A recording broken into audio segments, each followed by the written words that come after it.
Good evening. Yes, we're late. Yes, we laid down for a nap.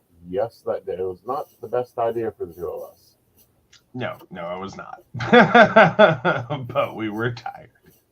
Yes. Yep. It has been a very long 4 a.m. day. We lay down. It didn't exactly work out. Yes. Pretty much, yes. So other than that, how was your week been?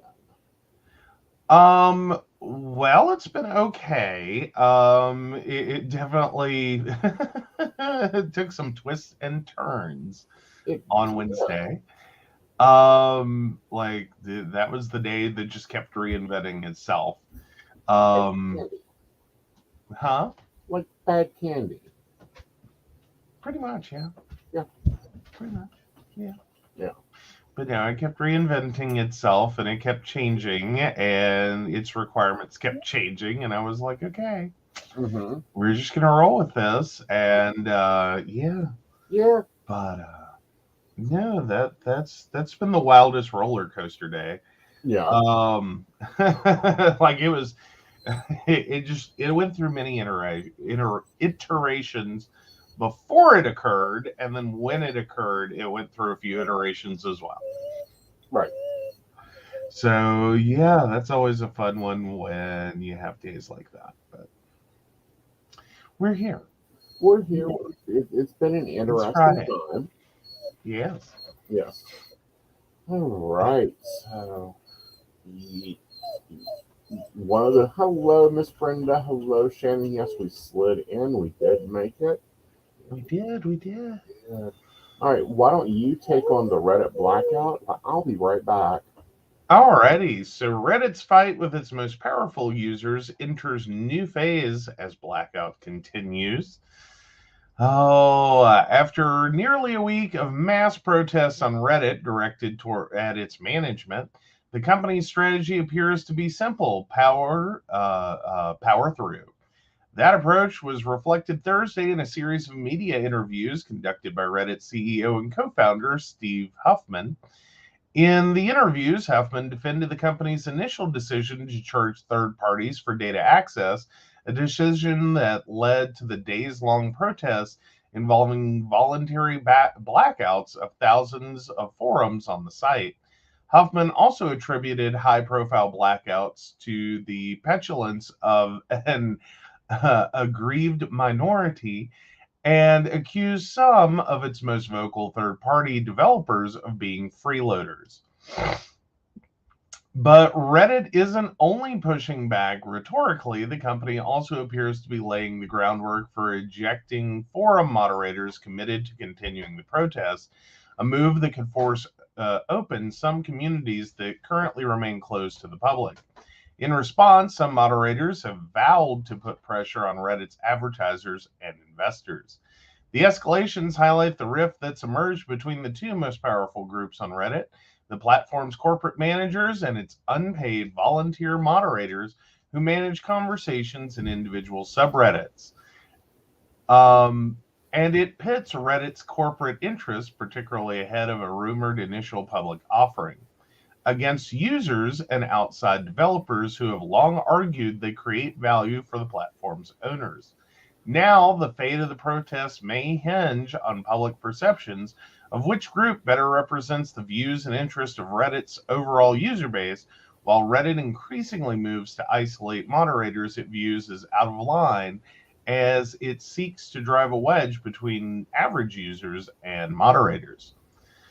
So more than 6,000 Reddit forums went dark on Monday in what was supposed to be a 2-day protest over the company's plan to charge some developers millions of dollars for third-party apps tapping into its application programming interface, API. As of Friday morning, nearly 5,000 subreddits were still set to private and inaccessible to the public, reflecting a modest decrease from earlier in the week, but still including groups such as R Funny, which claims more than 40 million subscribers, and R Aw, AWW, and R Music, each with more than 30 million members. But Reddit has portrayed the blacked out communities as a small slice of its wider platform. Some 100,000 forums remain open, the company said in a blog post, including 80% of its 5,000, most actively engaged subreddits. In the interviews with media, Huffman said that while many Reddit users have supported the protests initially, most now simply want their favorite communities to open back up, and that moderators who wish to continue protesting have lost the support of those they represent. Huffman at one point sought to drive home that message by using the phrase landed gentry to describe moderators as out of touch and privileged. The blackouts are not representative of the greater Reddit community, Huffman told The Verge. Users may have been for this on Monday, they're not for it now. Huffman added that even many moderators themselves don't want to be dealing with this. It's like a protest in a city that goes on too long, and the rest of the citizens of the city would like to go about their lives. That attitude was reflected in a number of Reddit comments reviewed by CNN, but it was not immediately evident whether that view represents a majority opinion. Omar, a moderator of a subreddit participating in this week's blackout, told CNN Friday that many subreddits have participated in the blackouts based on member polls that indicate strong support for the protests. What we are seeing now is a case of the discontent speaking out, where the silent majority is happy with status quo of a blackout, said Omar, who requested anonymity for safety reasons. Omar added that the backlash Reddit has faced was largely self-inflicted, and that the company's critics do not oppose its attempts to monetize the platform so much as the way it has gone about it. We aren't here to argue that Reddit shouldn't be charging for their API, Omar added. We're here to argue that the timeline and the price of their API are both unreasonable and anti-competitive. Huffman argued this week that Reddit is a business, telling NPR it's time we grow up and behave like an adult company. More like it's, well, and it's like Apollo. Apparently this is an app that uses API. Was asked to pay $20 million a month. The company's valued at $10 million. Total. Like literally the owner of Apollo has flat said, Reddit, buy my company for $10 million and I'm out. Yeah. Like, give me $10 million. You can have my company. You can integrate the product. Now, and Apollo does it uses the API to make Reddit accessible to those who are blind, right? Like, or profoundly vision impaired. This is one of, like, how do you go from being a company with a total valuation of 10 million to being able to afford that much money per month? Yeah. How? And that's where the real problem comes in, is it's not that they spend no money using Reddit's API now. Right. They do. They are already paying to access. I think you could best liken this as to like the massive price hike of like Daraprim, I believe the medication was, that Martin Shkreli did, or to the massive price hike that Mylan Pharmaceuticals did to the EpiPen. Right. It's that kind of, it's not that no one was paying for this. It's that this went from being an affordable thing that you could build a company around and, okay, we can make this work, to, okay, hey guys, I know you're already paying for our API. We're going to jump the price of it by like 1,000 times or more. Mm-hmm. And eat cake or die. Right. Like tea and cake or death. Right. You either pay for it or F off. Mm-hmm. Without really realizing what these companies are doing for it. Right. Or as in, its API allows other companies to come in and do things that, you know, Reddit itself doesn't actually provide, like accessibility, and makes that a more open platform and engages more people in its community. It also allows for alternative applications other than Reddit's own, to be something that exists, that users can use to better interact with the service. All of this comes back to, it's not that everyone's ticked off that you want them to pay. It's not like you suddenly showed up and went, well, you have to pay for API access. It's that you, in one swift move, so dramatically increased the price that you basically said, you're not going to use our API. Right. Like, we will be the only Reddit, the only way to access Reddit is the way that Reddit creates. Right. Here's our app, like it or lump it, because none of these companies are going to be able to turn around fast enough to even begin to cough up that kind of money. Well, and I think it's been watching and hanging out with Facebook too much, and their Instagram API. You know, well, and a lot of companies are getting really cranky about their APIs and access. Google did a similar-ish move a few years back with their Maps API. Right. Because there were a lot of developers who had created with that. And then not quite exactly what Google did. Google got cranky about developers just releasing a final product, right, that included that. And then it's like, okay, but we want to monetize that. Thank you. Right. And Google's larger problem is they didn't really scale it any. As in, if I want to, you know, for aesonnight.com, I want to put a map on a page. We get a very, you know, like comparative to Google itself or flipping Reddit, we have very low traffic. Right.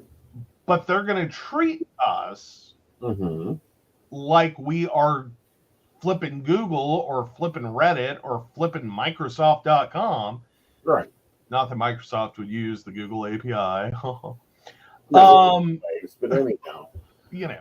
But they're going to charge us. Like Instagram's, you know, because we can go live on Instagram if we had access to the API. We don't have access to the API because it's too fucking expensive.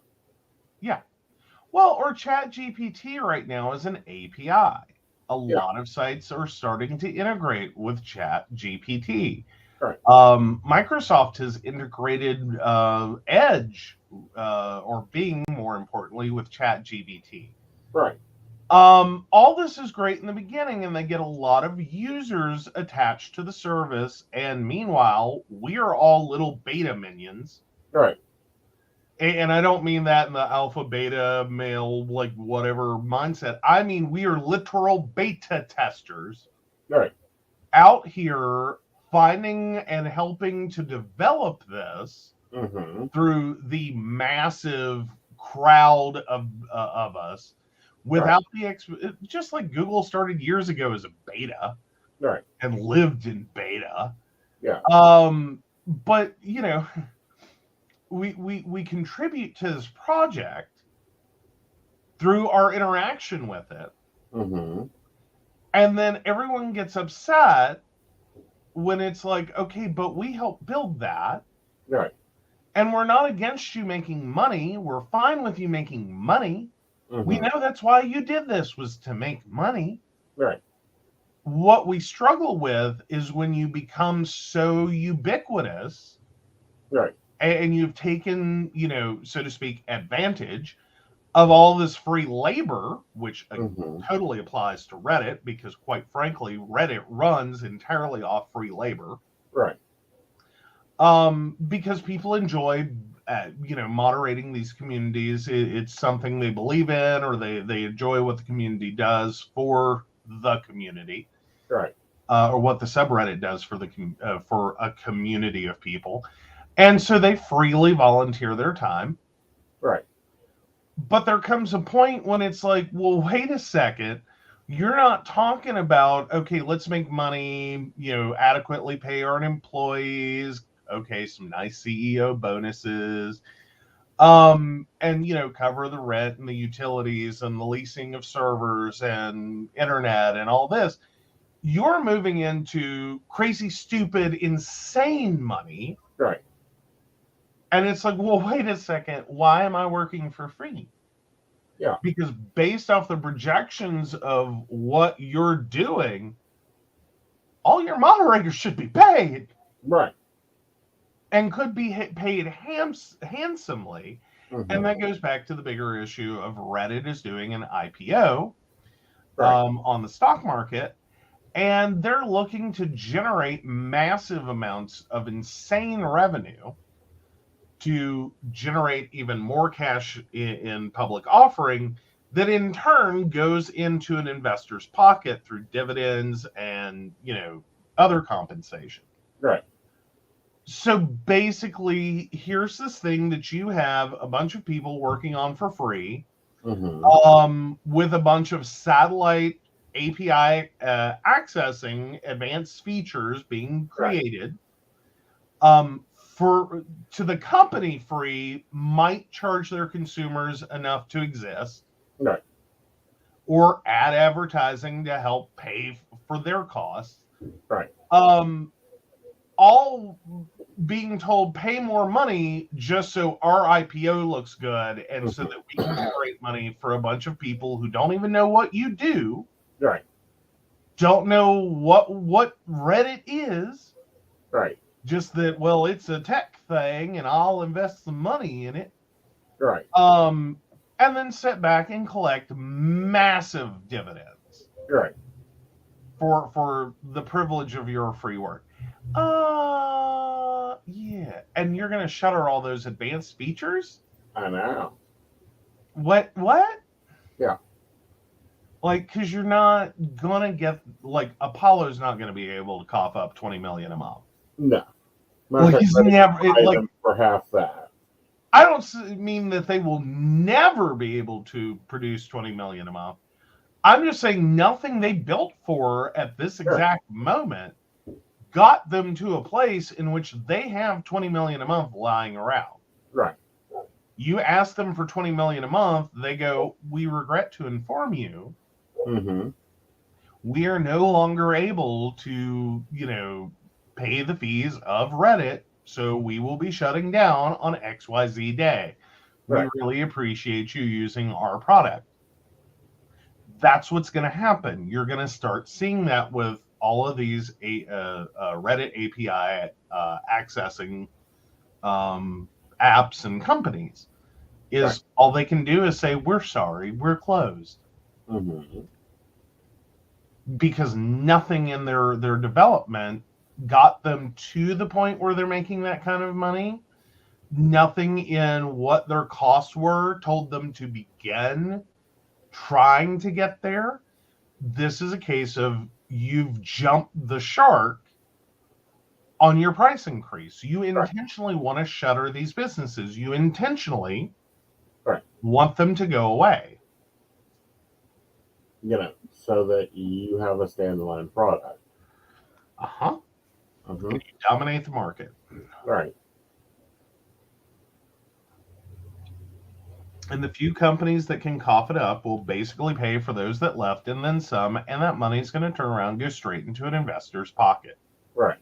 An investor that has nothing to do with the community. Right. Don't know these people, don't do anything with these people, nothing. Right. Unless maybe they're in Wall Street Bets, which possibly are Wall Street Bets is actually a community on Reddit. Yeah. They're kind of crazy. They're the ones that brought GameStop back from the brink. Uh-huh. That's a good forum to watch. Not my favorite. Not my favorite. They're a little broy. Yeah. They're a little they're interesting though. I'll give them that. They're interesting. And that's where we get like, are you an asshole at? And that's where we get, poly advice, and that's where we get relationship advice at. So All from Reddit. during the blackout, there may be periods where we have to go and search out other things to fill those spots, but we will. Well, I'm starting to debate, like, to really drive home the point of what everyone's talking about. Mm-hmm. Maybe we just skip it for the rest of the month. No, I'm not into that. Okay. Yeah. Like, I mean, I was just saying we can continue the blackout theme. I understand. No. No. I have issues over the blackout. I have issues over some of the things the blackout has said. Okay. The blackout has done. Like bombing some threads, bombing some other things. Sorry. Oh. Yeah.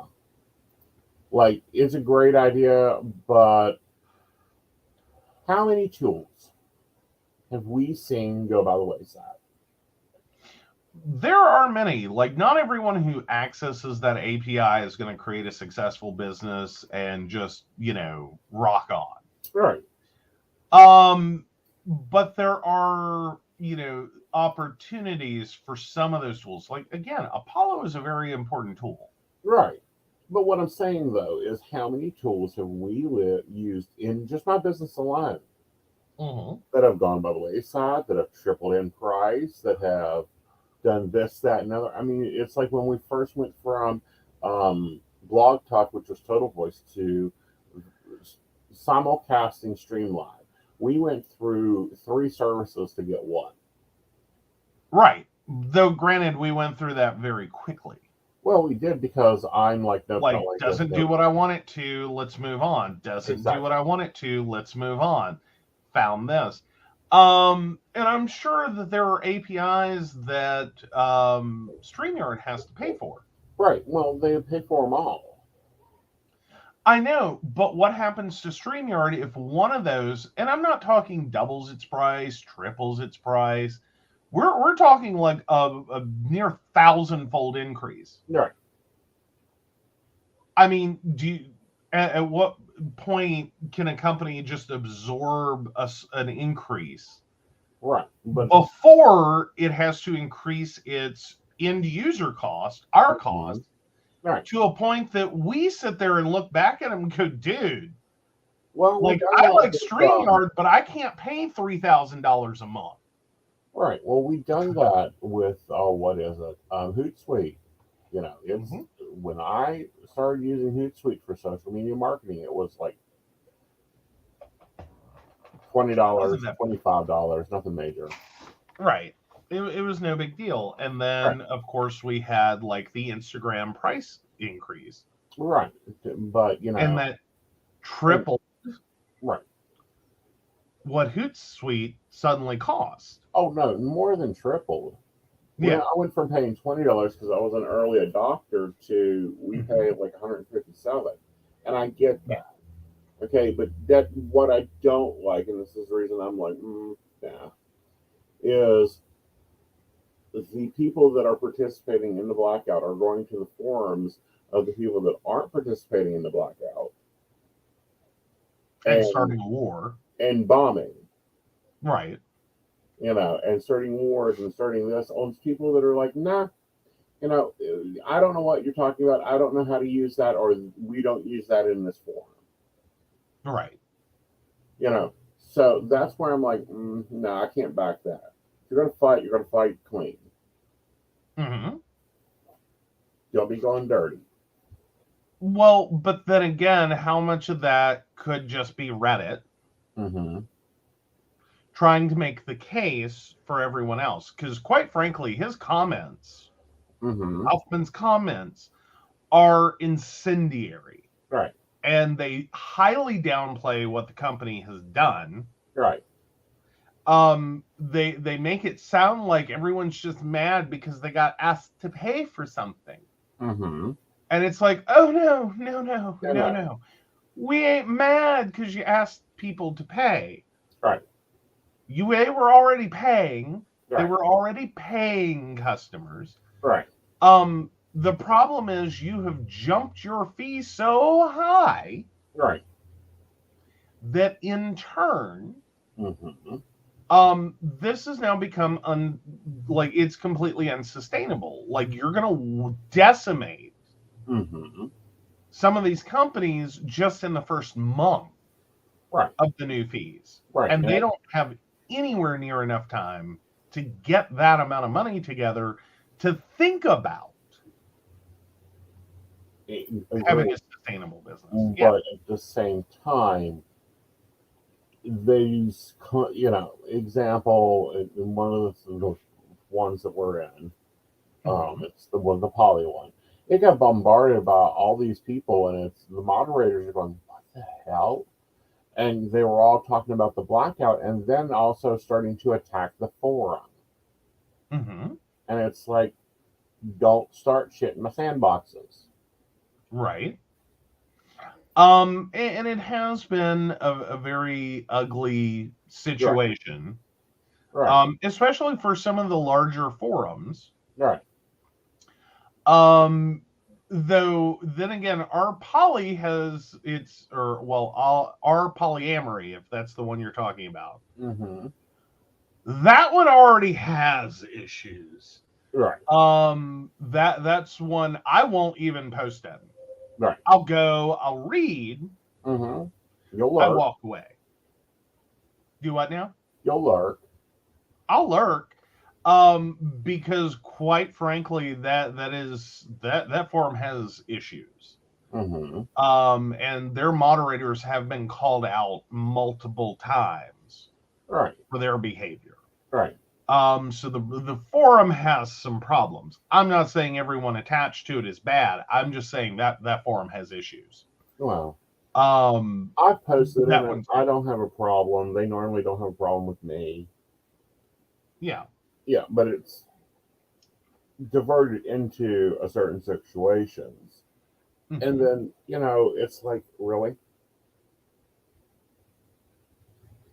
Well, but then again, I ask, what is there a likelihood that the people showing up are there specifically on Reddit's behalf, or at least in Reddit's favor, right?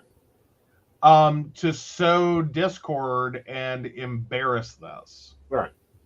As in to specifically to the non-participating forums, to intentionally incite them with anger towards the blackout. Mm-hmm. Is it those who are actually participating in the blackout doing this, or is it a stable of users who disagree with the blackout but go into other forums and start drama? Right. To in turn create a hatred for the blackout. Right. Like, because there were some initial messages about the blackout. Right. Like it's not like these different subreddits just suddenly did this apropos of nothing. We're going to go blackout. It was more so there were discussions made about whether to participating subreddits often had conversations about, do you guys think we should participate? Like, it was not allowed angry that, and then you've got like H3 going blackout on air. You have the H3 podcast, who is well known for their racist views, their bigoted views, going live on air and then just blowing this up. You have others, Call of Duty people, have their own issue, and we're not talking about their issue tonight. I don't think it made. Oh yeah, don't. Oh, we don't got time for doing that. It live on stream, and it's like really. Mm-hmm. There's a point of negotiation. There is a point of, okay, dude, get a clue about what you're doing. Mm-hmm. And then there's a point of, like, how much BS do you want to create here? Okay. And in my opinion, it's like, if you're going to lead a clean fight, don't be coming into other people's forum and bitching because you decided to do something. Okay. Well, and again, that presumes that they're actually representative, right, of the people who are choosing to participate. Right. But I'm simply making the argument, as incendiary as Huffman has been, is it possible these are also people that are on the side of Reddit that are going in and creating turmoil, right, supposedly promoting the blackout, but actually managing to make the blackout look horrible, for the benefit of Reddit. Right. But when you click and see that this person moderates 5 other forums, and then you go in and then you look at what they've posted in yours, it's like, really? Would you allow that in your forum? I mean,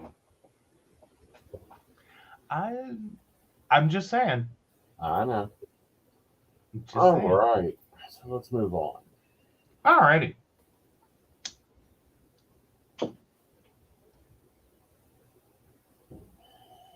This one's quite interesting to me because I know this company's history. All right. So which one are we on to? Cracker Barrel? Yes. All right. Yeah. Cracker Barrel's support of Pride Month draws conservative backlash online. The popular Southern chain trended on Twitter Friday after its statements embracing diversity and inclusion enraged anti-woke users. Cracker Barrel once again unintentionally found itself at the center of a culture war online. On Thursday, some Twitter users expressed outrage over the popular Southern chain's embrace of Pride Month after the Texas Family Project, a conservative political advocacy nonprofit organization, posted screen grabs of the chain's statements and initiatives on diversity and inclusion. So we take no pleasure in reporting that at Cracker Barrel has fallen. Texas Family Project wrote in its tweet, a once family-friendly establishment has caved to the mob. Oh. It does not cave to the mob. It just caved to the, Why is it damn straight people are some of the whiniest damn queens? Well, that's because they're whiny and they're looking for things to make news. Like, I'm just saying, though, like, Cracker Barrel has fallen. Right. What?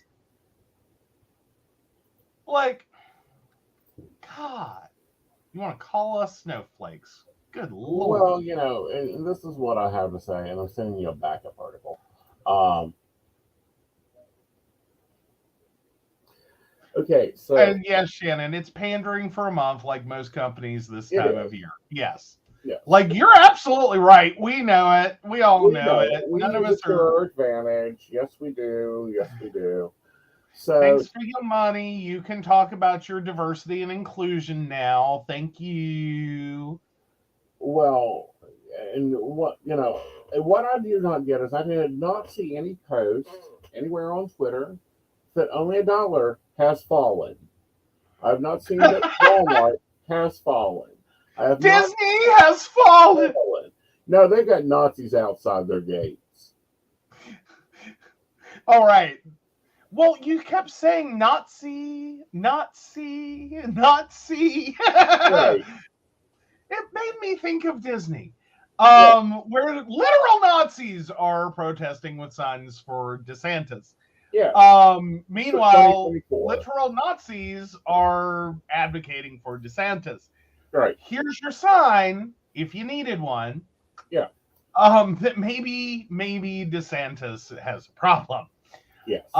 He has literal Nazis At his door. But anyhow, campaign. And he has no problem with it. Like, he doesn't say a word about it. He's like, cool, Nazis. Right. Every vote counts. But so anyway, Cracker Barrel did not respond for a request for comment, but a copy of the statement, which was shared by Texas Family Project, is on its website. Our food and decor celebrate warm memories of the past, and our inclusive culture and beliefs help us make way for an even brighter future together, reads a line from one of the statements. Discrimination, overt or through unconscious bias, has no place at Cracker Barrel Old Country Store. For now, this is the current one. This month. This is also the company that fired their servers until they realized that they couldn't hire any new servers. Like, I'm sorry, if you want to talk about a company that is down for diversity inclusion, doesn't that just become Waffle House? Because ain't nobody ever been kicked out of a Waffle House for being gay. No. And you better believe some gays love some Waffle House, because by God, that is the only place open when you are fucked up. True. And wearing heels at 2 a.m. True.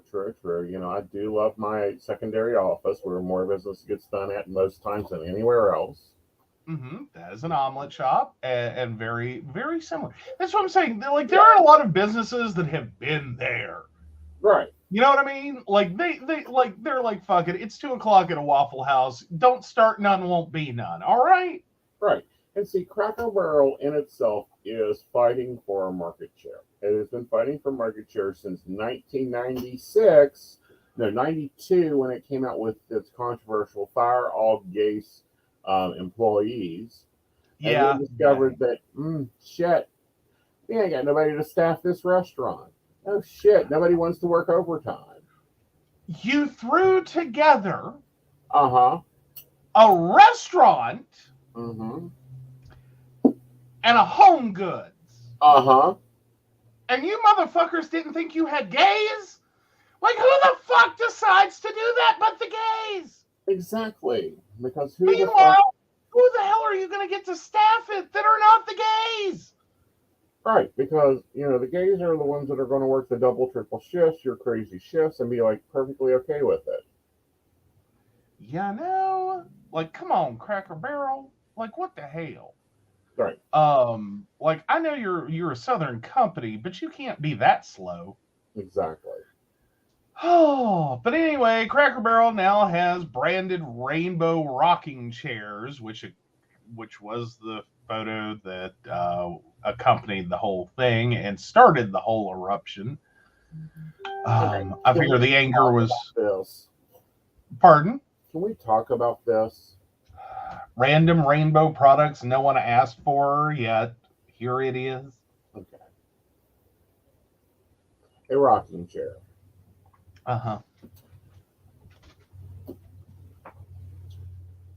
It's bad enough that the rocking chairs are normally either white or wooden, and they supposedly last about 5 years on your front porch. Most gay men don't like them. First of all. Second of all, why do you want a rainbow rocking chair to put out once a fucking month?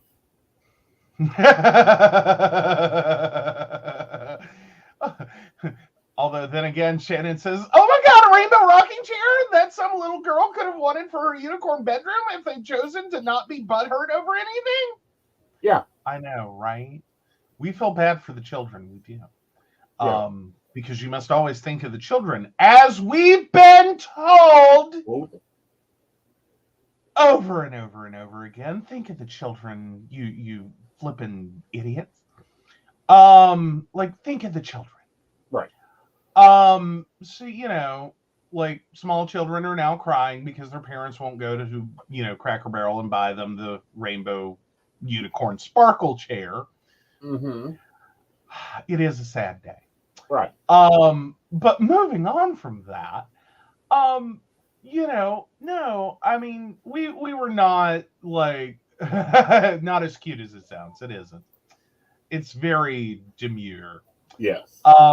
It was meant not to draw a lot of attention while being used to draw a lot of attention. Right.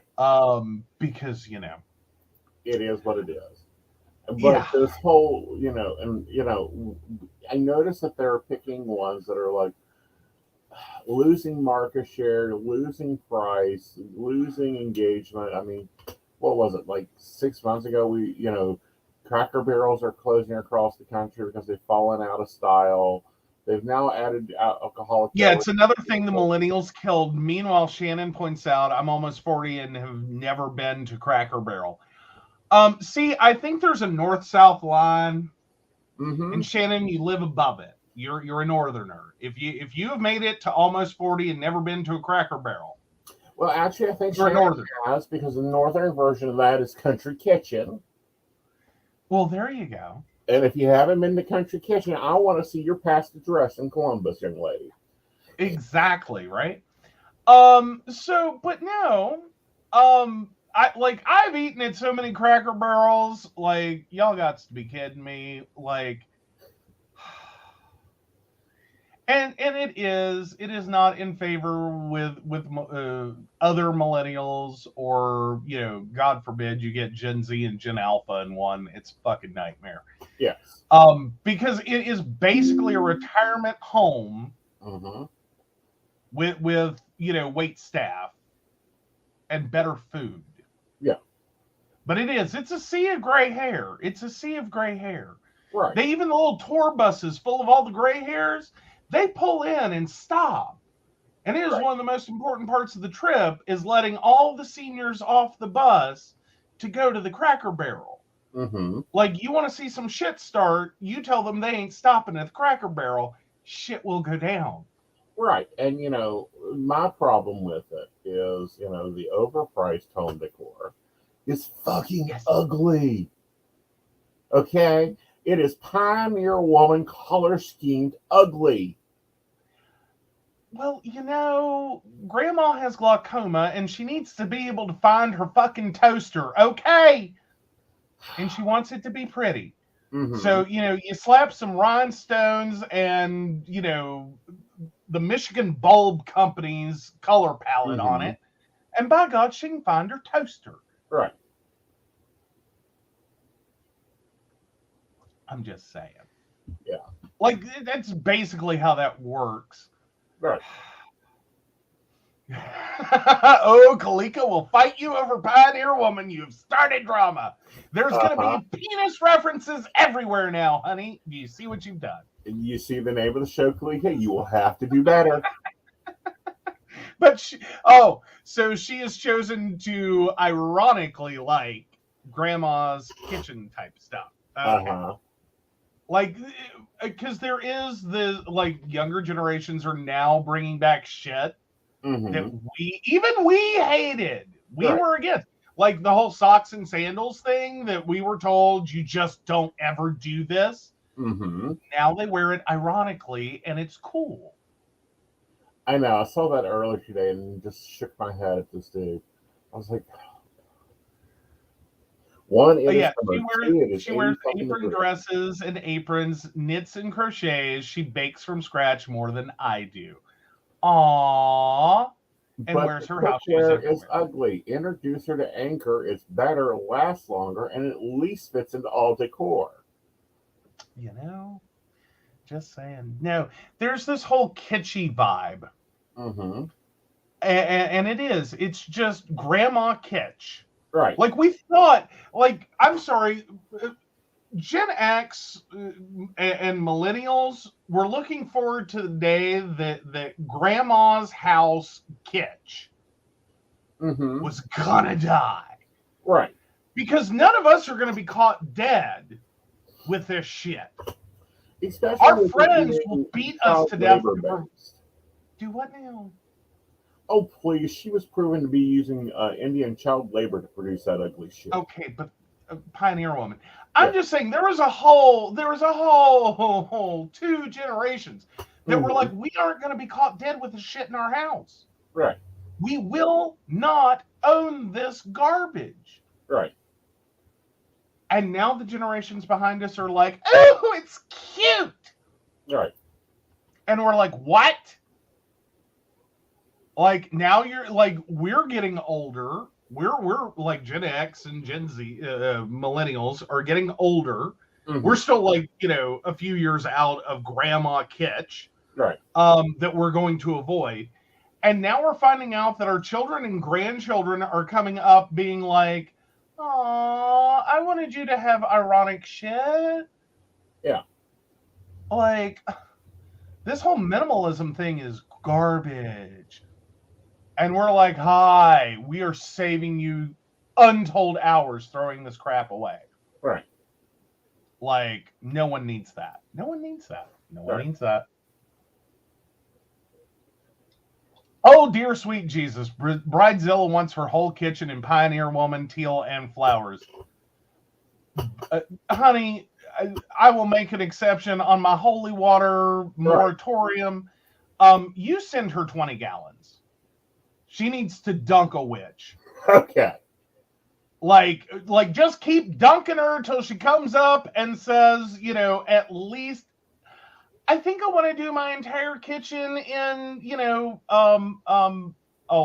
Paisley. Martha Stewart. Then dunk her one more time. Right. That's what I'm saying. Right. Oh, my paternal grandma, her kids wanted to give her racist cookie jar set, and I was just like, no, I'll sell it. Yes. But no, she says she's a grandma in an 18-year-old body. I'm like, bless her heart. Bless her heart. And moving on. Like, hey, we started with a Cracker Barrel story. We are ending up at the point in which I'm just at bless her heart. Right. Oh, I got the retro teal colors, but like the retro looks. If I had $2,500 for the retro fridge, I'd get it. LOL. Yeah, no, like the retro fridges and like I don't have a problem with retro. Right.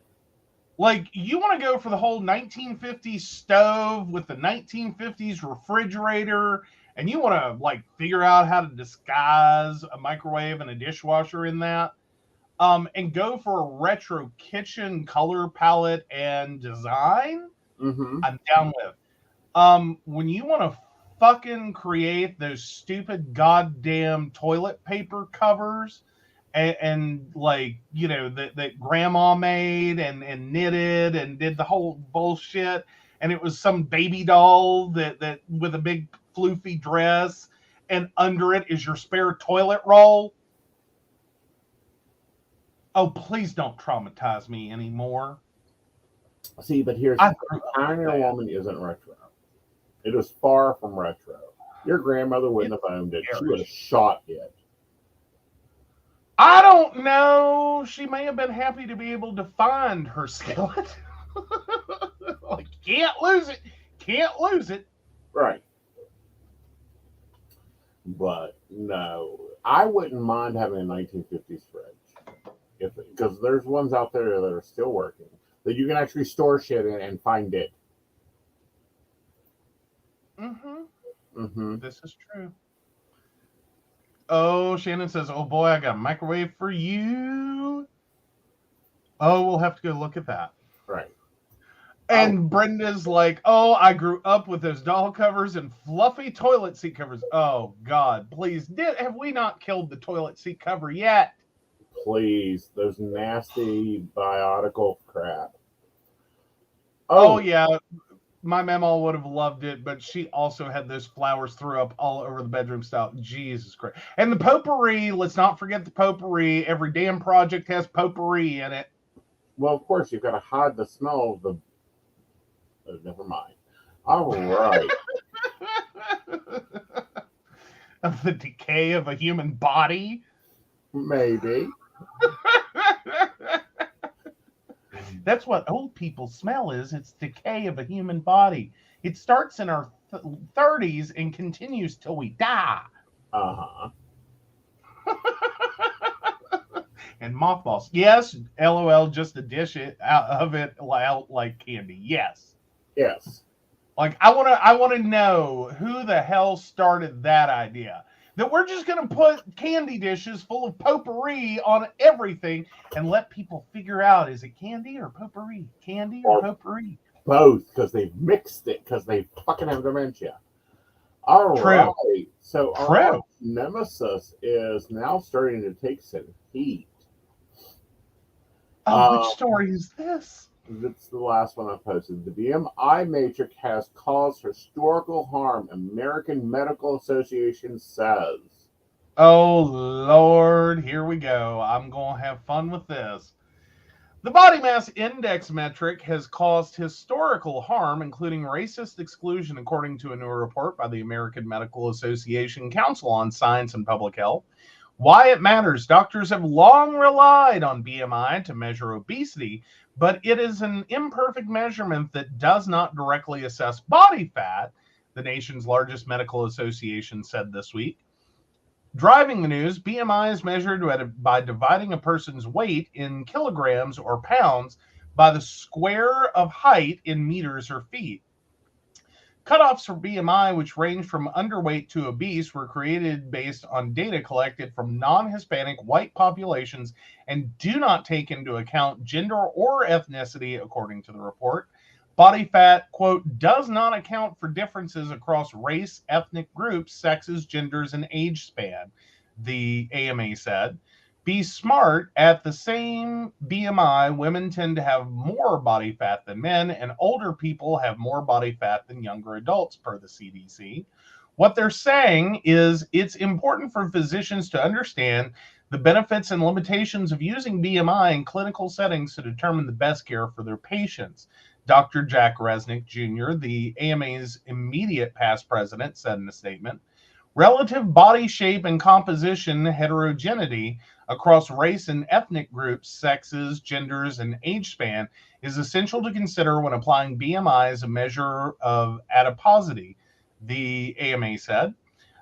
Between the lines, BMI does not account for the full range of eating disorders and is problematic when used to treat them, according to the report. The metric can contribute to stigma around weight and be a barrier in accessing care for people with eating disorders, said Lauren Smoller, a spokeswoman for the National Eating Disorders Association. Eating disorders occur to people at higher weights but are diagnosed at a much lower rate because health providers do not look into additional health concerns beyond body size, she says. Oh, hallelujah. The AMA finally fucking said it. I'm going to read this again for everyone out there. They have finally admitted to a damn thing. Eating disorders occur to people at higher weights but are diagnosed at a much lower rate because health providers do not look into additional health concerns beyond body size. Hello, thank you. We have an opening to talk about the realities of healthcare for a fat person. Ever been diagnosed fat? I have. It's some bullshit. What's next? Moving forward, physicians should be educated on the issues with BMI and alternative measures to diagnose obesity, the report said.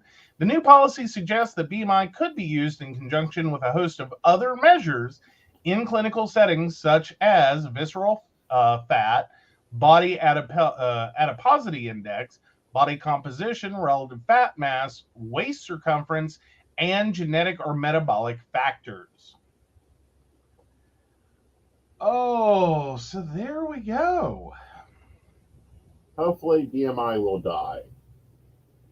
Well, more importantly, can we get beyond BMI and obesity and this idea that I'm just going to call it what it is. If you walk into a doctor's office and your doctor does not immediately think, I want to fuck that you can't get health care.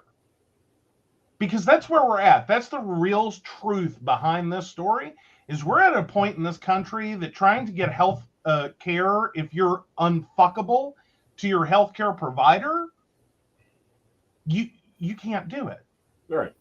You walk around in this never-ending circle of being diagnosed fat. All your problems are because you're fat. Mm-hmm. And if you just lose weight, all your problems will magically go away. And then we sit here and we look at all the illnesses that have obesity as a comorbidity. Mm-hmm. And we incorrectly assume that obesity is cause. Right. Of that comorbidity, when the reality is try having any disorder, disease, illness whatsoever, going to a doctor and getting actual treatment for what brought you there. And because what's going to happen is you're going to spend that whole appointment talking about your weight, how to lose weight, what your diet and exercise needs to be, and being dismissed from that appointment and most likely by that provider as too fat to live. Mm-hmm. You're never going to get to what brought you there. You're not going to get to the headache. You're not going to get to the back pain. You're not going to get to the knee pain. Or at best, you're going to be told this has everything to do with your BMI. You're fat. That's why your knees hurt. Right. You're fat. That's why your head hurts. Right. You've got a fever of 102, so but you need to lose weight. That's why you've got a fever of 102. Uh-huh. Uh-huh. Yeah. Oh, Brenda is lucking out. My doctor is fat, so he doesn't nag. You know what the worst is, though, is I've run into doctors that are fat and do nag. Yeah. That do the same thing. Right. And it's like, dude, you are 350 pounds if you're an ounce. Right. Why are we having this conversation? Right. But I've had doctors that do it. Stand in front of me in their 300 and some pound glory. Mm-hmm. Because they're not 7'4" and NBA players. We're talking about, 5'9" to 6'2", 350 pounds. And sit there and do the same thing that some skinny ass, bitch ass doctor is going to do over there. Yeah. And go, no, you don't look like an underwear model, so you must be sick because you're fat. Let's talk about how you eat. Right. Well, what gets me, and this is another reason why I love Super Doc, he's never mentioned BMI. He's never, and he's like, well, the books say this, but in reality, you should be this. Right. Y'all have had a real conversation about what's a healthy weight for you. Right. Because you've looked at your BMI suggested. Uh-huh. And been like, hi, is this where I'm supposed to be? And he's like, oh, God, no. Yeah. Like, oh, God, no. Like, you're never going to get there, and if you do, I'm putting you in the hospital. Like, this is the only doctor ever in my life that looked at me and said, get the fuck off your diet. You're killing yourself. Right. Well, and more importantly, Flat told you this 165-pound goal was going to kill you, and more importantly, you already have a heart risk factor, right? Because you have a familial history of heart problems in your family, and the last damn thing you want to be doing is trying to get into low body fat, right? Because the American Heart Association will flat tell you that larger people do better with heart attacks than smaller people. Mm-hmm. If you have a heart attack and you are in your perfect weight or lower, you are more likely to die from said heart attack. Exactly. If you have a heart attack and you are slightly overweight to obese, to morbidly obese, you actually do better with a heart attack and recover. Yeah. Boom! Didn't everyone's brain explode on that one? How many little old people did we kill who fought through, starved themselves crazy to lose all the weight so they wouldn't die of a heart attack, that then died of a heart attack? Right. And, me and him have had realistic conversations. And that realistic conversations were things like, so, genetically, I'm either dying of cancer or I'm dying of a heart attack. I don't really care which. We both have to, have to get off this fucking planet somehow, preferably not in a car accident. Well, dude, we're all going to die of something. Yeah. Something's going to kill us. That's the reality. There's your thing. Maybe it's obesity. Maybe it's smoking. Maybe it's a train. Right. And I don't know. And, horrible sex toy accident seems most likely for me. No. You're going to get the rarest, most uncommon disease the fuck out there, because we all know that, if it is a symptom, Joe will get it. Mm-hmm. Not a symptom. What's your most ultra rare, crazy side effect? That's the one I'm going to get. But no, I'm sitting here going for something so absurd. Mm-hmm. Like I just don't feel like I'm gonna I don't feel like I'm gonna do the whole. Well, he was 95 years old and he died in his sleep. Well, that's I don't feel like that's my future. Like I may be 95 years old, but I'm gonna die freakishly. Right. Like, you know what I mean? Like I'm gonna come out of having a pacemaker done at 95 against my will because I will refuse, but someone will force me. At 95, I'm going to get healthy. Tranquilizational care. Well, but what I'm saying is, I will come out of that surgery. I will do the rehab. I will be feeling my best self. Mm-hmm. As my heart keeps getting shocked back alive. And then I'm going to do something stupid. Mm-hmm. Like, I don't know, try to shave my butt and, break my neck in the shower. So, Of course, I get found in some weird, awkward position at 95 years old. Mm-hmm. And it's going to be a whole freakish thing. And, people are going to be horrified. Right. But it'll be funny. It better be. That's all I have to say. Aeson will install it in your sleep. He better not. By the time we get there, it'll be a little patch that we just put on the center of your chest.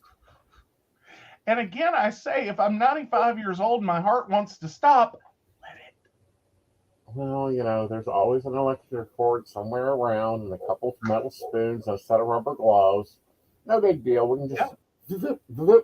What'd you do? Oh, nothing, honey. I just mixed the salad. No. Stop it. Stop. No, I'm sorry. And you can make whatever choices you want as someone who is 90-some years old. My personal choice and my personal belief is this. You are 90-some years old. You've survived untold things at 90-some years old.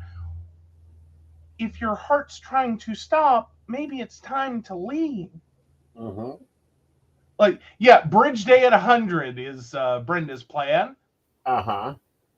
See, that, Yeah. All right, guys, let's take a break so I can set it up, and then we'll find out if he's an asshole. Alrighty. Hi, this is Sandy Starr. I'm a psychic, and I work on Keen, and I have been working on Keen for over 22 years. You can reach me on 01068. I deal with a myriad of subjects, but I do specialize in relationships, marriages, divorces, is he cheating, is she cheating, whatever the dynamic of the relationship is, I will guide you through. I've got amazing radar for cheaters, so I will tell you the truth if he or she is cheating. I can help with any subject you need me to help you with besides relationships, and I look forward to hearing from you. Again, you can reach me through Keen. My extension number is 01068. I really look forward to hearing from you and helping you with whatever you need me to help you with. Hi, I'm Tracy Van. I'm a psychic medium and I work with tarot cards. I also practice Reiki and access bars. I would like to share with you what a reading with me is like. It is a blended reading of psychic and mediumship. And I deliver these messages exactly as they come through. I'm not going to mince words or add any padding. I am a professional, reliable, and honest communicator. I have readings available anywhere from 15 minutes to an hour. You can book a reading with me at tracyvan.com. That's TRACYVAN.com. vann.com. And no, I'll always tell you exactly what you need to hear. Hey everybody, Natalie here from The Pendulum's Path. If you are in need of guidance, direction, spiritual connection, healing, or more, you have come to the right place. I have worked as a psychic and a medium for over 3 years, connecting people from all over the world with their loved ones, giving them insight and guidance into their current situations, their past healings, their blockages, and what they need to know in order for them to have a better future. It would be my absolute honor if you would come to my website at www.thependulumspath.com. Visit my shop. I have a whole bunch of crystals, oils, balms, mystery boxes, and more. And visit my services. I offer 15-minute, 30-minute, and 60-minute sessions. I also have email readings available if you're not comfortable with the one-on-one session with me, or if you just want to try me out. I encourage you to come visit me at the Pendulum's Path, and let's get you back on the right track today. Hey everybody, Lady Gwendolyn here from Rowan Temple of Light, and I'm here to tell you about our events this summer. First up is Beltane in the Hills, May 13th, and that is from 1 to 6. We have entertainment, we have a bunch of vendors, we have a fairy photo shoot. It's going to be exciting. You having any questions, reach out to Earth Magic or to myself.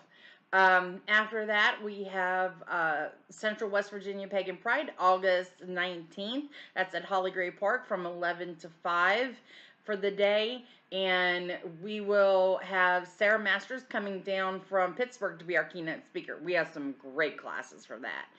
So if you want to get involved, reach out to rowantempleoflight@gmail.com, or just follow us along on Facebook at Rowan Temple of Light, and we look forward to seeing you out in the community.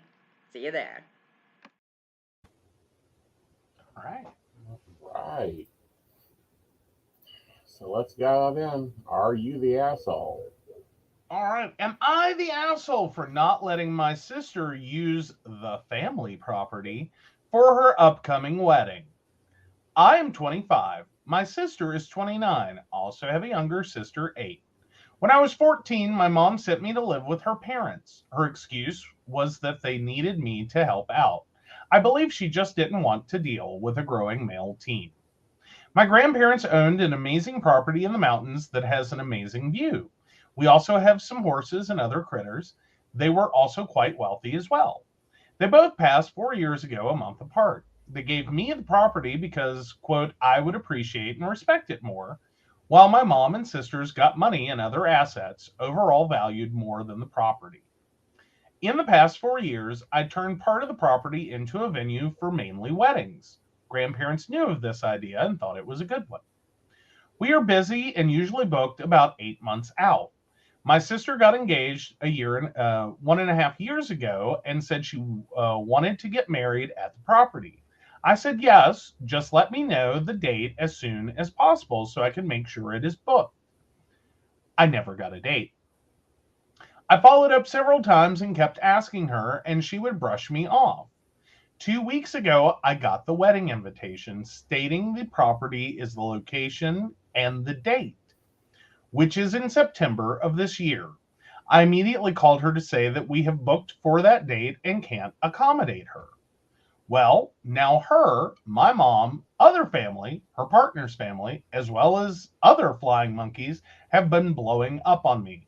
They are also calling and writing reviews for my business.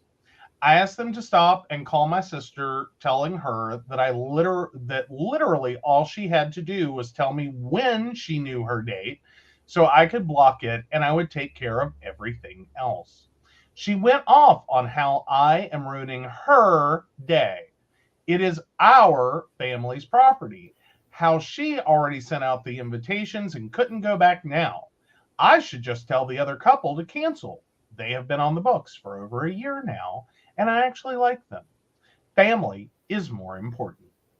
After the last big blow up, I started communicating strictly through the business, using our recorded line as well as email. I suggested 3 other dates around the same time, but that's not good enough.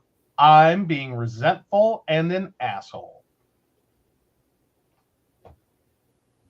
Is No, OP you're the not the asshole.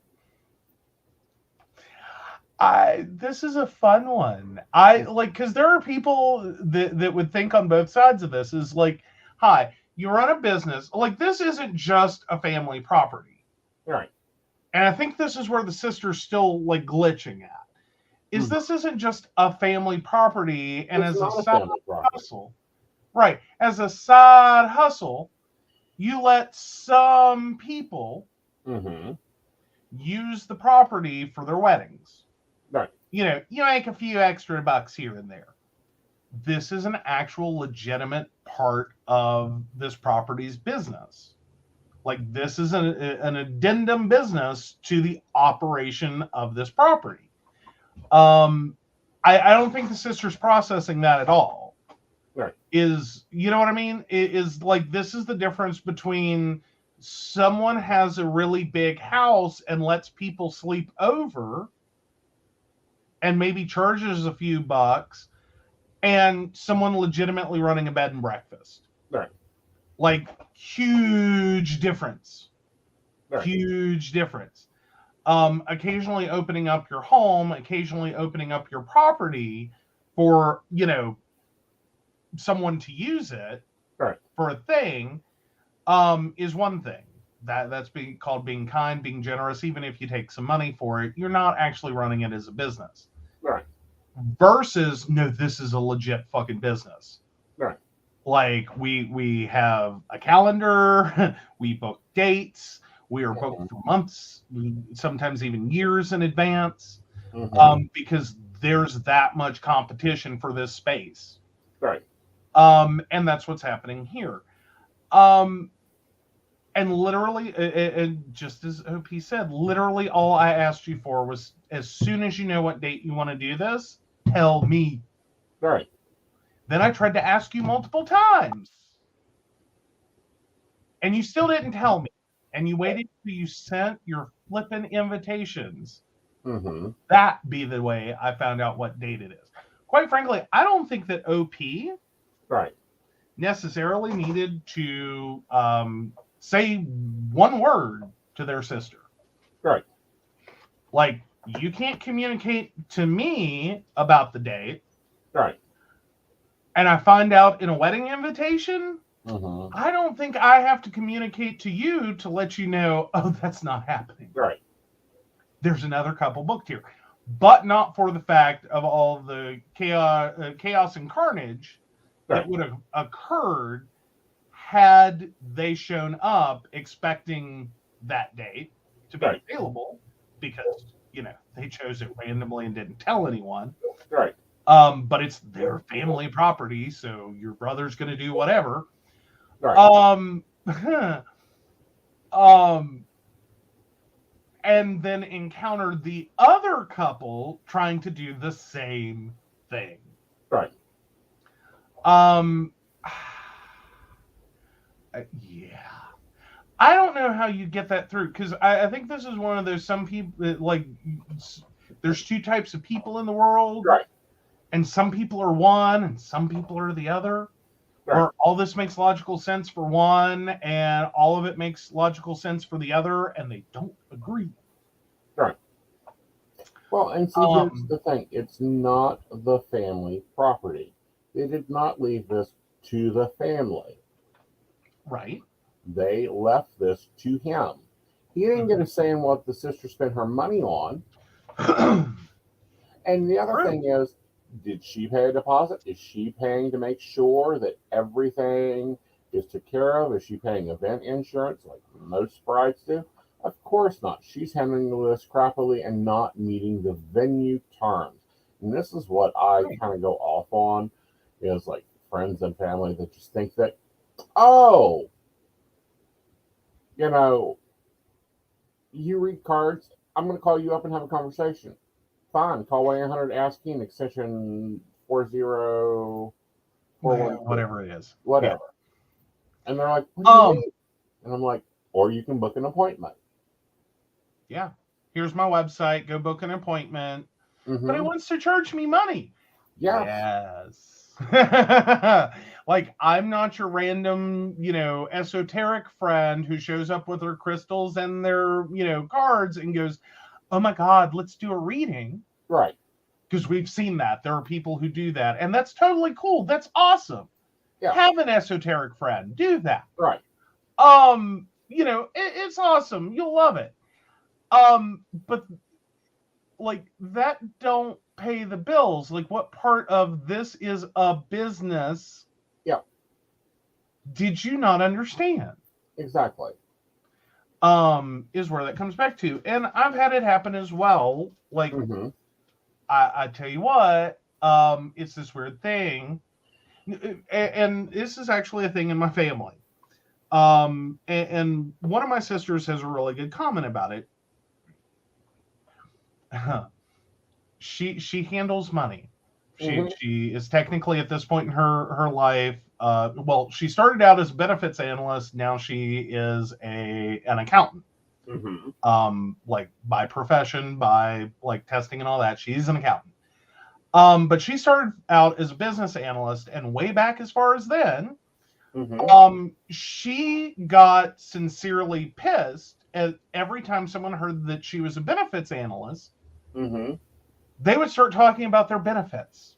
And like, what should I do with, and what, like, which direction should I go? And like, walk me through my benefits for free as part of our friendship or part of our family or part of our whatever.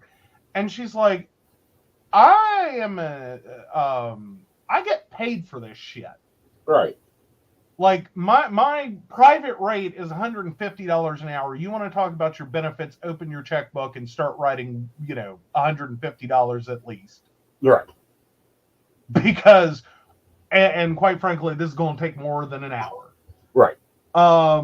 Depending upon how complicated it is and how much you want to debate. Right.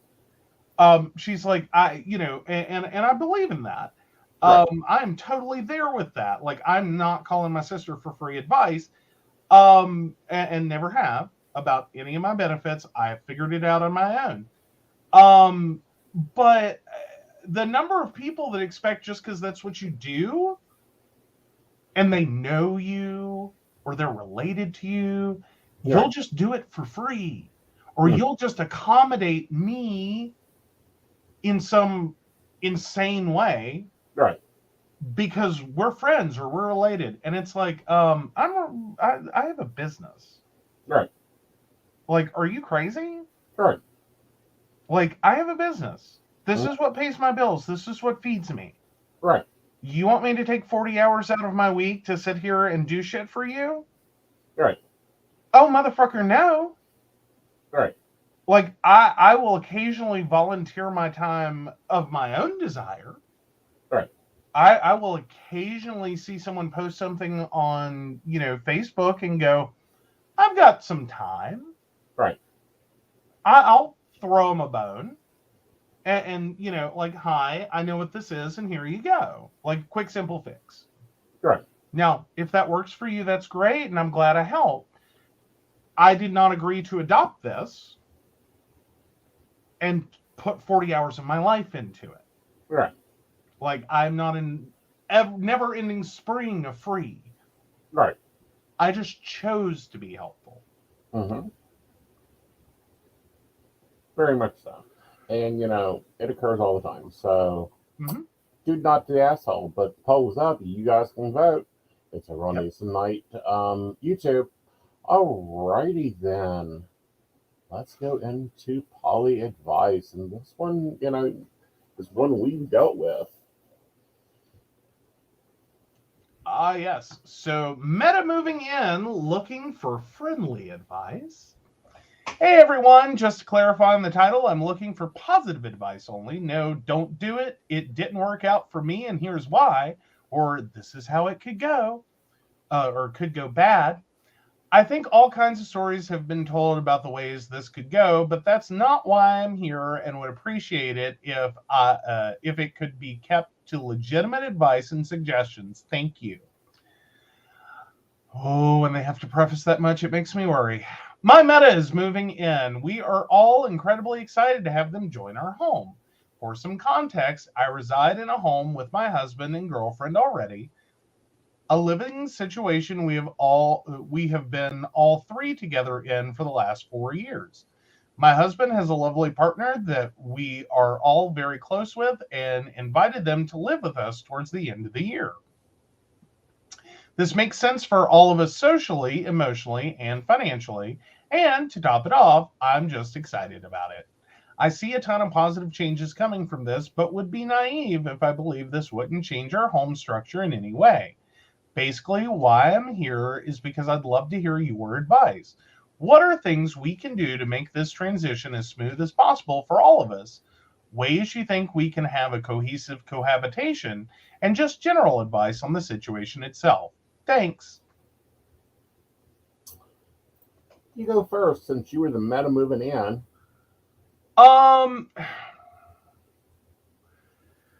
Positive advice only. Sorry, We don't have to do positive advice only. Well, but I see what they're talking about is you don't want to get weighed down in the whole entirety of people who go, well, this one time I did this and it was horrible, and so don't do it. Right. Okay, I got you there. I see what you mean. Yeah. So yeah, I think the biggest thing is you have to recognize that it's a change, that it's a significant change. It's gonna impact a lot of things in ways you've not even begun to think about. Right. Because everyone's different, and the more people you add to a situation, the more friction points you're going to naturally have. Right. It's hard enough to move two people in together. It is, if you've ever lived in a dorm, my God. Mm-hmm. The idea that we're going to put 100+ people into one building, let alone one house, just one building, mm-hmm. And pair them by twos, I will tell you now the shit that goes down. Right. But you have to also embrace it and know that right. It's gonna happen. Right. And look for ways so that you can all have what you need. Right. And work together towards that. And try to be really aware and forgiving of the fact that this isn't going to be perfect. Right. It's going to be a journey of discovery for everyone, including the person moving in. There's things they've never thought about before, because especially if they've lived alone or only had roommates or only whatever the case may be. Right. That they've never run into. And even if they've lived in a multi-partner polyamorous situation before, right, that is going to be totally different from this, right. as is any other situation that you would move into. It's always unique. So you really have to get really good right. at some self-policing, right, and understanding, okay, what's bothering me? Why is it bothering me? Is it legitimate to have a problem with that? What's my real problem with that? Right. And what is an actual intelligent, reasonable request in this situation? Right. Or is this unlivable? And that's going to be part of it, is knowing when any situation becomes unlivable for any of you. Right. I cannot guarantee one of you or more of you will not be in the situation that this isn't doable. Right. And just accept that may occur. I'm not saying don't do it because that could occur. I'm just saying accept that sometimes it won't work out. Right. For one or more of you, and you will be looking for a change, and that's okay too. Right. Don't get bogged down and we have to make this work. Some things just don't. Right. But when it does, it can be amazing. It will have some friction points. You will have to talk those out. You're all going to have to kind of develop a little bit of a skin regarding being told things about yourselves that no one's ever mentioned before.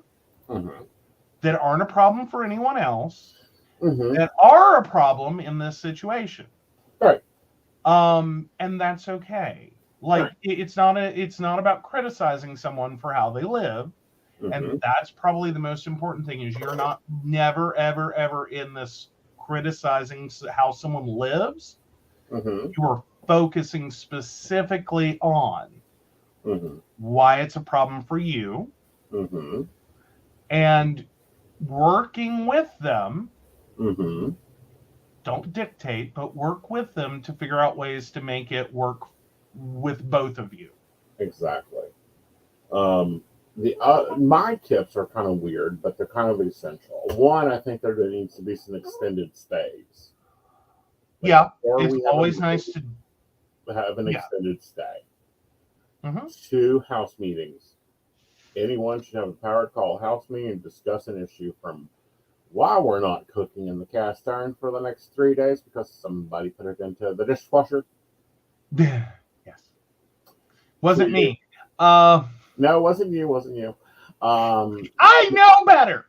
But no, crap chores happens. and responsibilities and life schedules. Yes. 5 schedules are very complicated to consume and much less understand. There needs to be a fucking group calendar. There needs to be ideas about, this sounds like it's open poly, kitchen table poly, which is lovely. There needs to be some discussions about, well, what if John has a hookup and Susan has a hookup? Who's coming? Who gets to have the hookups, or where the hookups take place? That type of thing. And the other thing that really made some major differences was making sure everyone had somewhat personal space. We all 3 have our offices that we can pull a curtain, shut a door to. Yeah.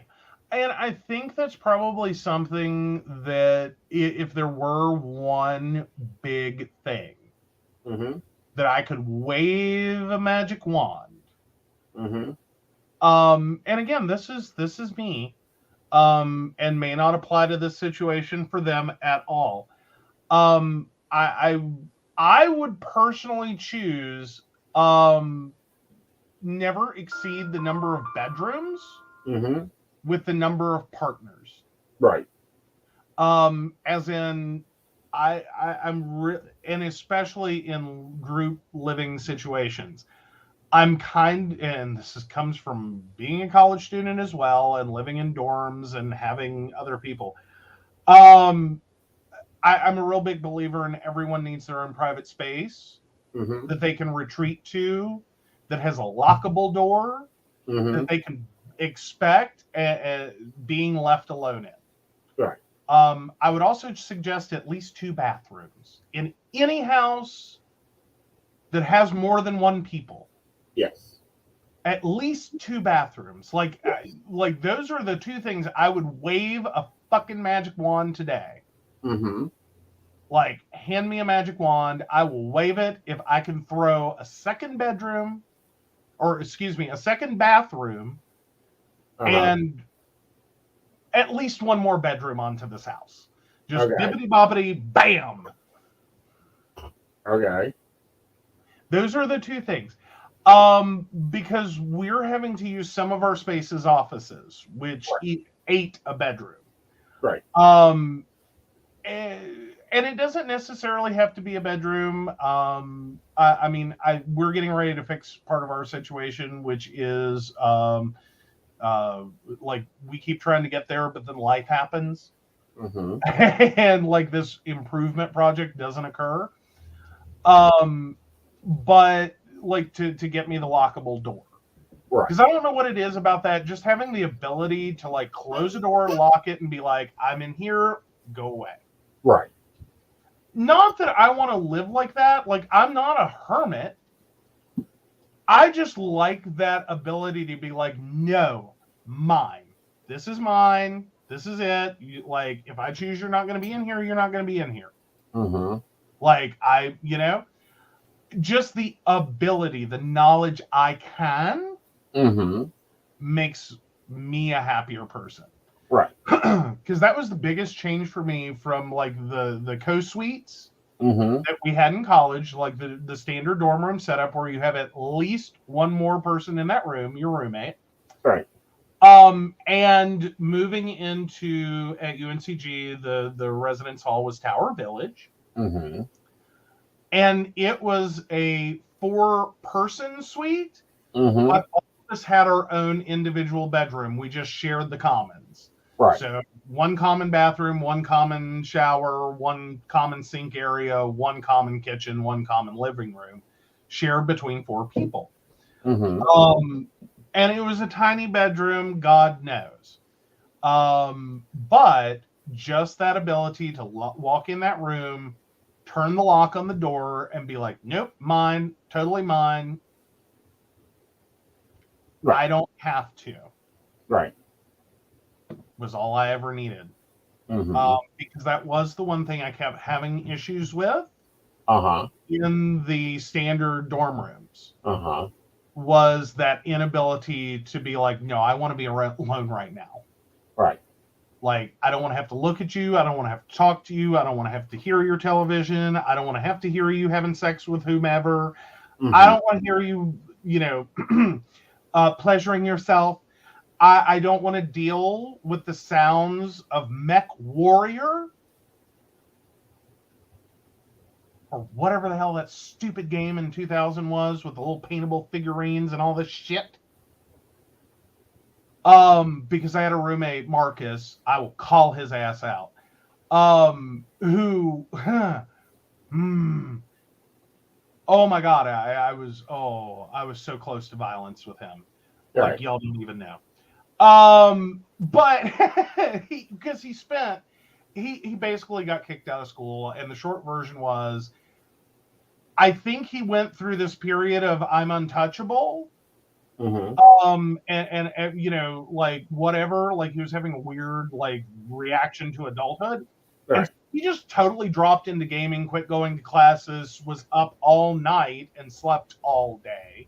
The problem being was he gamed all night with his subwoofered computer system. So all night long, I am like a maximum of 5 feet from someone hardcore gaming. Yes, he is traumatized. I was traumatized. And yes, he is traumatized. It may be Warhammer. Warhammer, thank you. Warhammer. Other things are kind of things that I've put into place over the past year. Have a house cleaning system. Have a laundry system. And have those explained. And have them available to be re-explained. Don't expect family dinners. Right. I also think you have to be very aware of, we have, and I think we all do, monogamous relationship expectations as part of a relationship that is non-monogamous. That you're going to go through a period of adjustment in which you learn the hard way, that those have more to do with monogamy and just it is what it is, and less to do with relationships and a reasonable expectation for them. Right. And one of them is that we're going to eat dinner together every single night. And we're just going to come together as this great big group and make dinner every night. And we're all going to agree on what to eat and when to eat and where to eat and how to eat. No. Sometimes it's going to split in 2s. Sometimes it's going to split in like 3 versus 1. Sometimes it's going to be like fend for yourselves. Yes. Or as I call Figure it the fuck out. Now we have some comments here I want to reply to. Make sure the hookup knows not to touch Aeson's kitchen. Oh no, it goes further than that. Make sure the hookup knows not to enter Aeson's kitchen. True. Yeah, and then he shed. Yes. We're that is part of the long-term goal, is to he shed the backyard with his and his. So that we both move our office spaces out of the house. Right. And I get the largest walk-in closet. But anyhow. Pardon? This my current office turns into the largest walk-in closet. Well, there you go. You enjoy that. I will. And when our offices move like that's going to do double duty for me. Is one, I'll have an office with a door I can lock. But more to the point, and I don't even need to set it up as a bedroom. Like, I just need a chair. And like a TV. To call it my space and be happy. Right. Like, I just need that ability to lock a door, be like, I'm in the house, but I'm not here for you right now. Right. Like, Joe needs Joe alone, whatever. Right. Like, don't ask me questions, don't need me, I'm out. Right. And that's what your office is for. Well, but I'll have that too.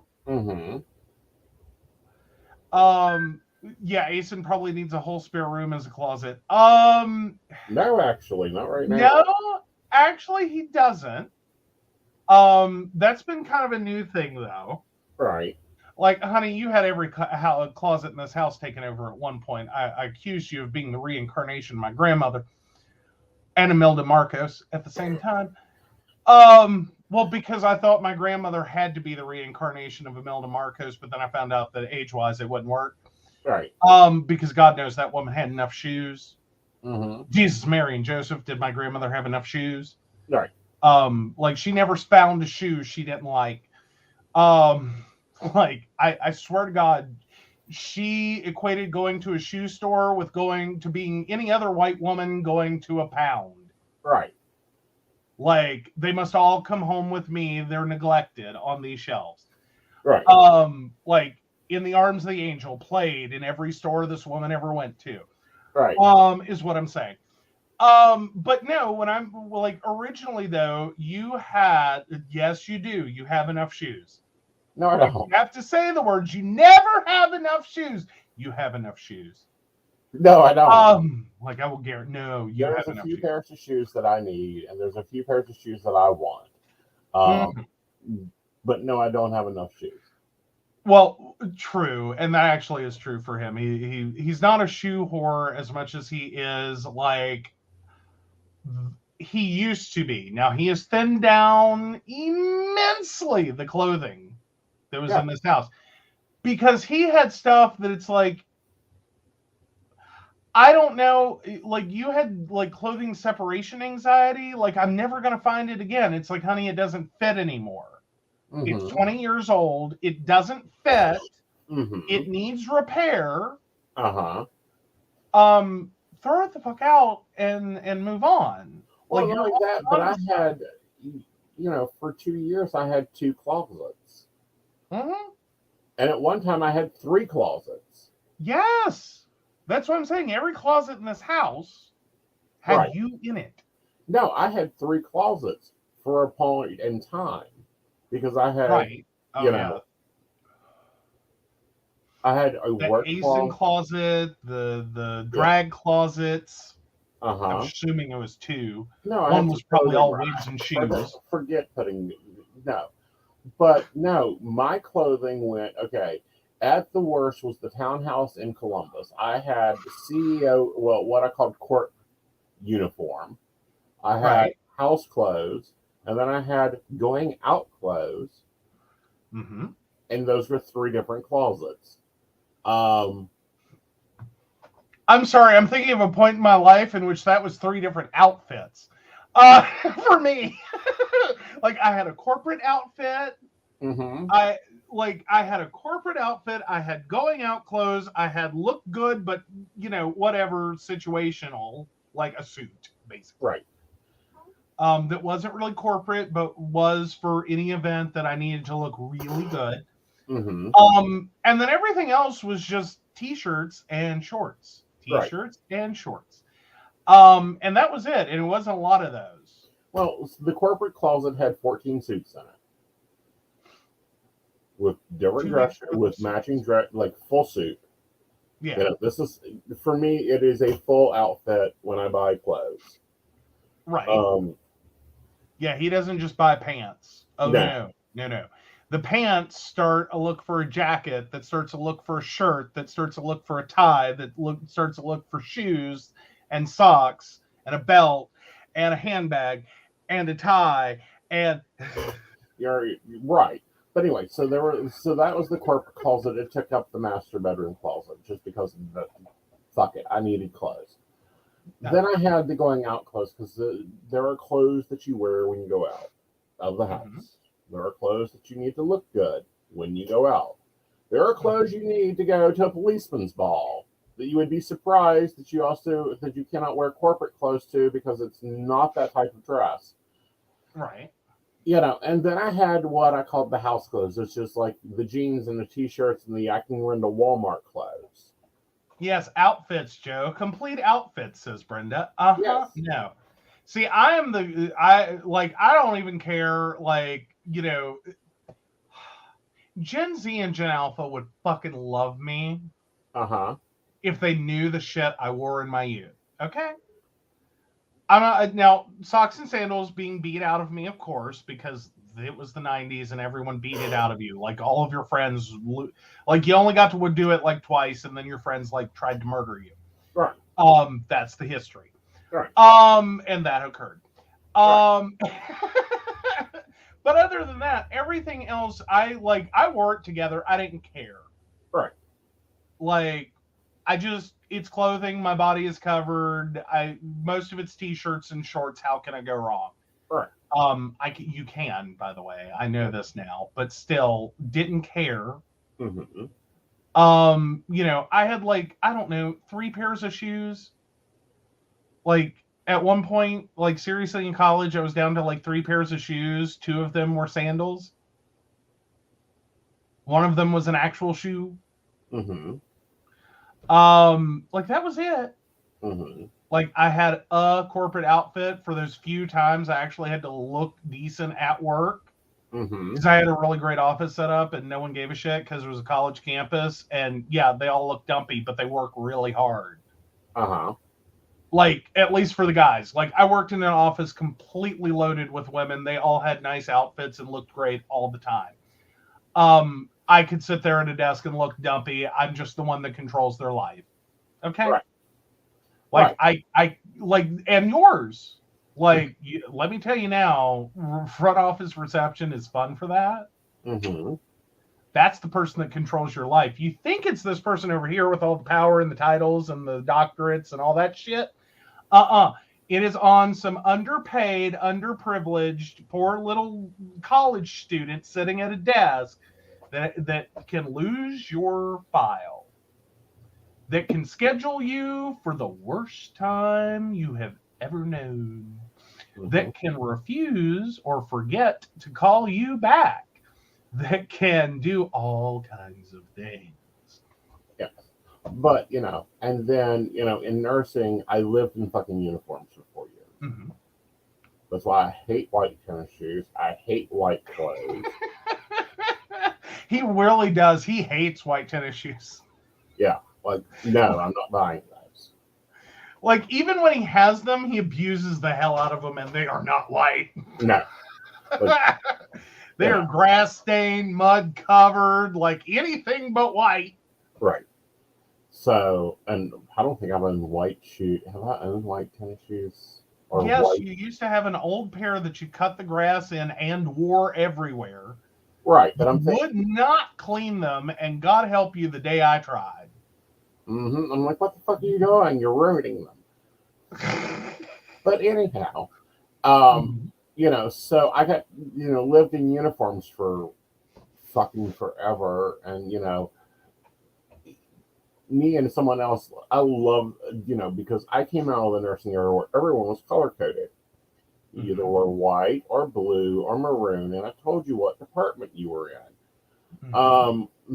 And now he's in the nursing field, the medical field, and he wears whatever. And I'm like, oh, so you're working the nursery today? Because he'll wear cartoon stuff, and he's like, no. I'm like, look like you are. Or he wears maroon, and I go, oh, you're in housekeeping and laundry today. Can I get some fresh towels? You gotta stop messing with him on that. Side note, he does not take that right. at all. Like, you do not know how much you mess with him when you say that. I know. It causes his brain to crossfire. I think it's fucking hilarious. Like, you're doing damage, dude. Be nice. God.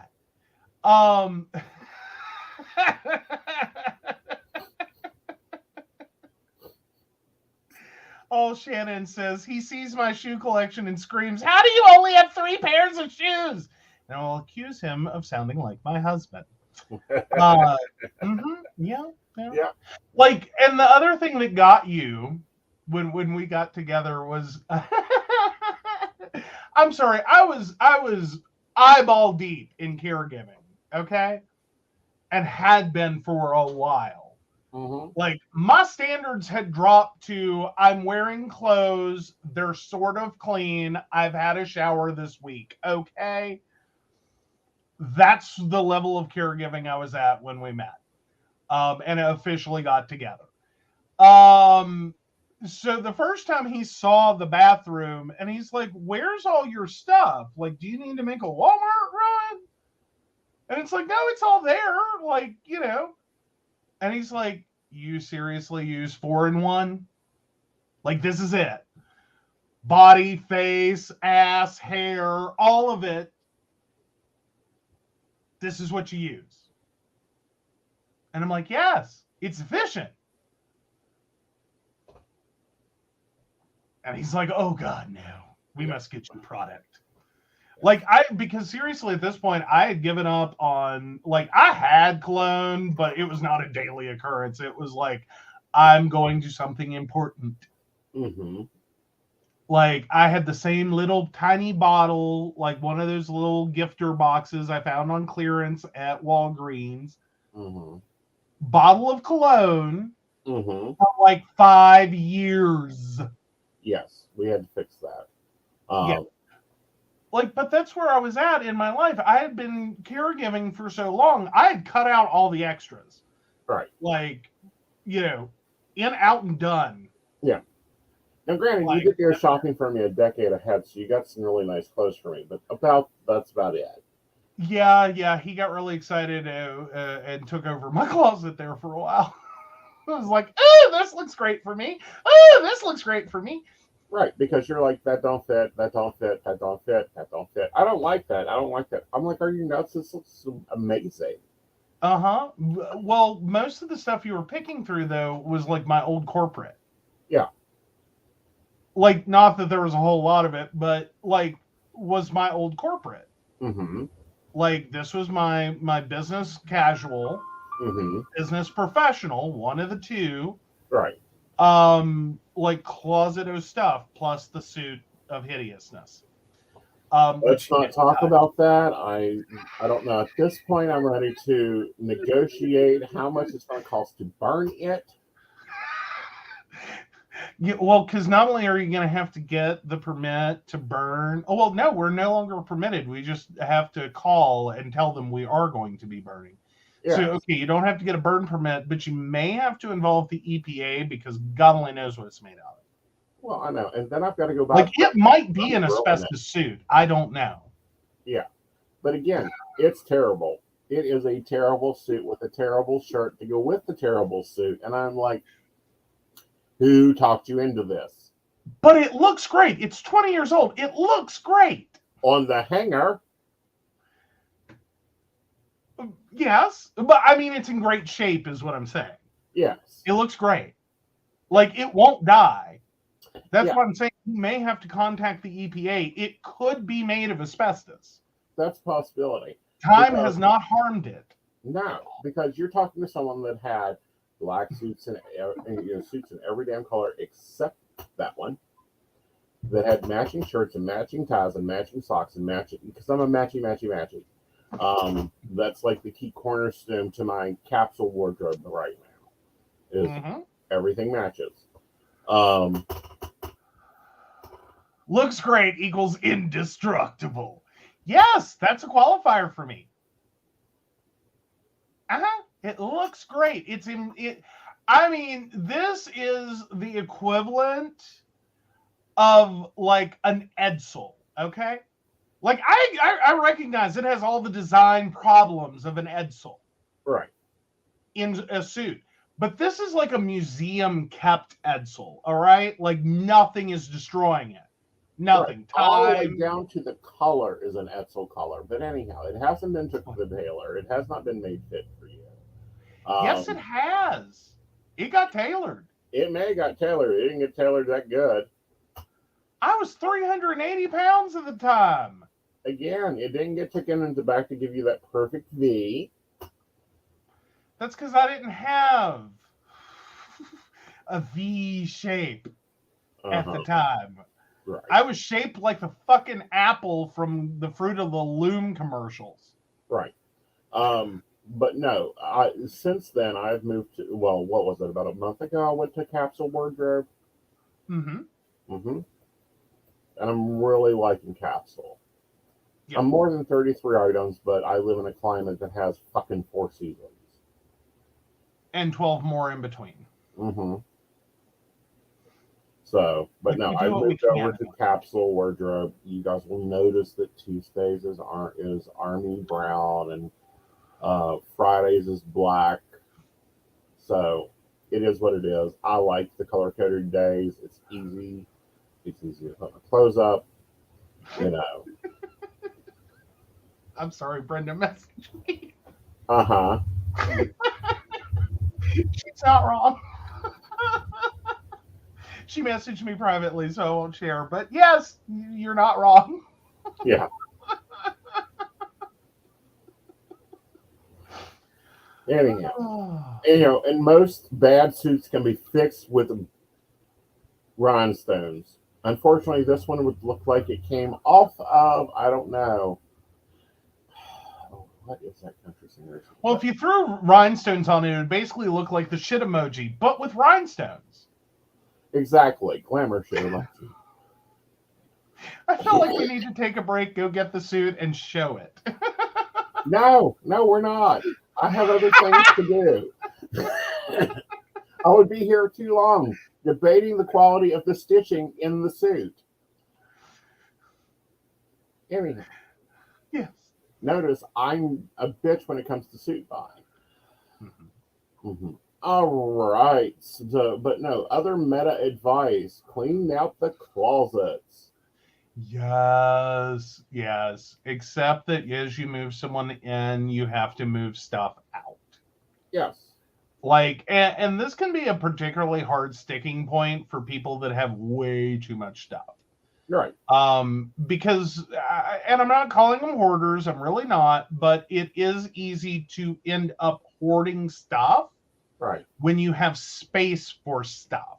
Right. Without realizing what you've started to do. Because basically as humans, we enter a space, no matter what its size, we fill it up. Right. At least to the point in which we then stop and go, okay, that's enough. Right. Now, hoarders go one step further and go, okay, it's only full when no air is held in the space. Right. That's hoarding 101. And even then they're trying to cram one more thing. And then the lawn. I'm not calling people hoarders. I'm just acknowledging the fact that we as humans enter a space, and if we're 2 humans, we will fill that space. When we bring in a 3rd human, it's unreasonable to ask them to give up everything they own and move into our space. Mm-hmm. And it is unreasonable to ask 2 human beings to get rid of everything they own, mm-hmm. or 3 or 4 or 5. But you do have to make some compromises on what mm-hmm.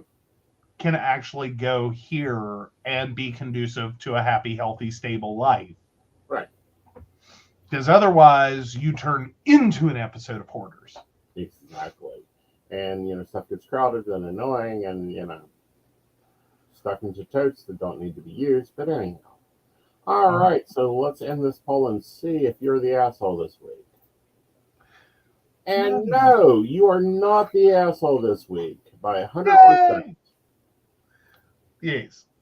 Which I kind of figured that's where that one was going to come out, but I kind of figured that was a topic well worth discussing. And mm-hmm. Very much so. All right, guys. You guys have a lovely evening. We will see you on Sunday, where you will get a planner review. Because I bought a project planner.